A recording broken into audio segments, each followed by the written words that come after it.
গল্প একজন বৃদ্ধার ক্ষমা। একদিন রাসূলুল্লাহ সাল্লাল্লাহু আলাইহি ওয়াসাল্লাম মক্কার এক অলিতে গমন করছিলেন। হঠাৎ একটি বৃদ্ধা নারী তাঁর সামনে এসে দাঁড়ালেন। তিনি জানতেন না যে এই মানুষটি হচ্ছেন নবী।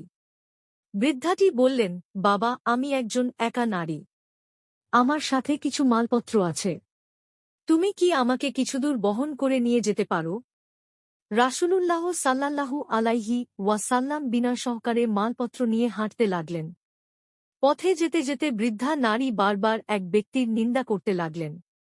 তিনি বলছিলেন, একজন লোক এসেছে যিনি আমাদের বংশের ঐতিহ্য নষ্ট করতে চায়, দেবতাদের অবমাননা করে।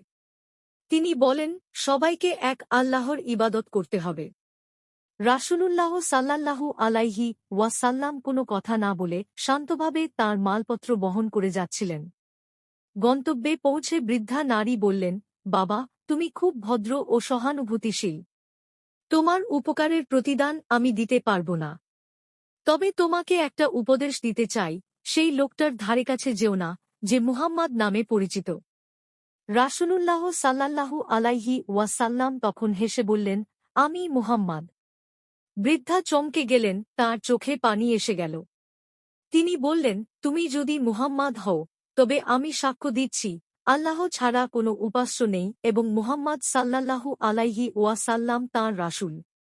শিক্ষা: এই গল্প আমাদের শেখায়, উত্তম আচরণ এবং বিনয় একজন মানুষের অন্তর পরিবর্তন করে দিতে পারে।